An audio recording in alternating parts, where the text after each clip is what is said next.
Hi friends, இன்றைக்கி நம்ம இட்லி சாம்பார் எப்படி வைக்கிறது அப்படிங்கிறத பார்க்க போகிறோம். ரொம்ப ஈஸியாக. அதில் ஒரு துவரம்பருப்பும் பாசிப்பருப்பும் நான் சம அளவில் எடுத்து கழுவிட்டு வச்சுருக்கேன். அதில் ஒரு 1/4 ஸ்பூன் மஞ்சள் பொடி சேர்த்துக்கோங்க. அடுத்ததாக ஒரு பெரிய சைஸ் வெங்காயம் கட் பண்ணி வச்சுருக்கேன். ஒரு 3 பச்சை மிளகாய், 2 பெரிய தக்காளி வச்சுருக்கேன், அதையும் இதில் சேர்த்துக்கோங்க. அப்புறம் 1/4 கிலோ கத்திரிக்காய் எடுத்து வச்சுருக்கேன், கட் பண்ணி வச்சுருக்கேன், அதையும் இதில் சேர்த்துக்கலாம். நான் வெறும் கத்திரிக்காய் மட்டும்தான் போட்டு செய்கிறேன். உங்களுக்கு வேறு ஏதாவது காயெலாம் தேவை அப்படின்னா கேரட்டு, பீன்ஸு, உருளைக்கிழங்கு எது வேணாலும் நீங்கள் போட்டுக்கலாம். போட்டு நல்லா கலந்து விட்டுருங்க. அடுத்தது அதில் 1 ஸ்பூன் அளவுக்கு ஜீரகப்பொடியை சேர்த்துக்கலாம்.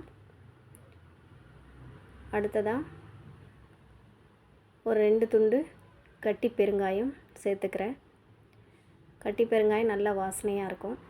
ஒரு கொத்து கருவேப்பிலை சேர்த்து நல்லா கலக்கி விட்டுருங்க. அடுத்ததாக மூடி போட்டு நல்லா மூடி வச்சுடுங்க.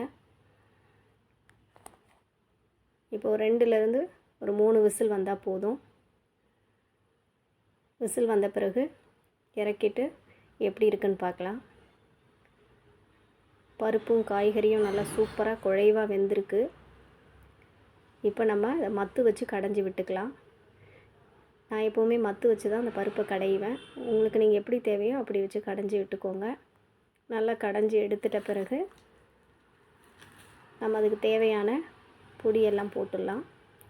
இப்போ நான் வீட்டில் அரைச்சி வச்ச குழம்பு மிளகாய் பொடி 1 ஸ்பூன் மட்டும் சேர்த்துக்கிறேன். ஏற்கனவே 3 பச்சை மிளகாய் போட்டிருக்கோம், அதுக்கு தகுந்தாப்பில் நீங்கள் சேர்த்துக்கோங்க. நான் 1 ஸ்பூன் மட்டும் மிளகாய் பொடி சேர்த்துக்கிறேன். அடுத்ததாக ஒரு 2 ஸ்பூன் அளவுக்கு இட்லி சாம்பார் பொடி நான் அரைச்சி வச்சுருக்கேன், அது 2 ஸ்பூன் போட்டுக்கிறேன். அப்புறம் கொஞ்சமாக கல் உப்பு, உங்களுக்கு எவ்வளோ தேவையோ அவ்வளோ உப்பு சேர்த்துக்கோங்க. சேர்த்துட்டு நல்லா கிண்டி விட்டுட்டு அடுப்பில் வச்சு நல்லா ஒரு கொதி வரட்டும். இப்போ ஒரு கொதி அளவுக்கு நல்லா வந்துருச்சு. அதை இறக்கி வச்சுடுவோம்.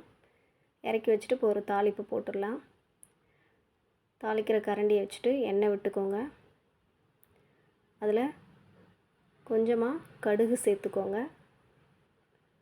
கடுகு சேர்த்துட்டு கடுகு நல்லா பொரிஞ்சு வந்த பிறகு கொஞ்சமாக அதில் சோம்பு சேர்த்துக்கோங்க. சோம்பு தான் இதுக்கு நல்ல ஃப்ளேவர் கொடுக்கும். அடுத்ததாக ஒரு கொத்து கருவேப்பிலை. அவ்வளோதாங்க. இப்போ சாம்பாரில் அதை எடுத்து கொட்டிடலாம். சூப்பரான சுவையான சாம்பார் ரெடி ஆயிடுச்சு. அடுத்ததாக ஒரு கொத்து கருவேப்பிலை சேர்த்து நல்லா கலக்கி விட்டுருங்க. இந்த கருவேப்பிலையோட ஃப்ளேவர் ரொம்ப சூப்பராக இருக்குங்க. ரொம்ப சுலபமாக ரொம்ப சீக்கிரமாக செய்யக்கூடிய சாம்பார் இது. எல்லாருமே சாம்பார் வைக்கிறோம். ஆனாலும் கூட இந்த சாம்பாரில் என்ன ஸ்பெஷல் அப்படின்னு பார்த்தீங்கன்னா, நாங்கள் அதுக்குன்னே ஒரு இட்லி சாம்பார் பொடி தயாரிக்கிறோம். அந்த இட்லி சாம்பார் பொடியை நம்ம இதில் கலக்கும்போது சூப்பராக இருக்கும். டேஸ்ட்டு ரொம்பவே நல்லாயிருக்கும். நீங்களும் ஒரு முறை இது போல் ட்ரை பண்ணி பாருங்கள். அந்த இட்லி சாம்பார் பொடியினுடைய ரெசிபி எப்படி அரைக்கிறது அப்படிங்கிறத தேவைப்பட்டால் கமெண்ட்டில் சொல்லுங்கள். நான் இன்னொரு வீடியோவாக போட்டு விடுறேன். ரொம்ப சூப்பரான இட்லி சாம்பாரும் இட்லி ரெடி ஆகிடுச்சு. நீங்களும் உங்கள் வீட்டில் இது போல் செஞ்சு சாப்பிட்டுட்டு எப்படி இருந்துச்சுன்னு சொல்லுங்கள். வீடியோ பிடிச்சிருந்தா லைக் பண்ணுங்கள், ஷேர் பண்ணுங்கள், சப்ஸ்கிரைப் பண்ணி வச்சுக்கோங்க சேனலை. தேங்க்யூ ஃபார் வாட்சிங்.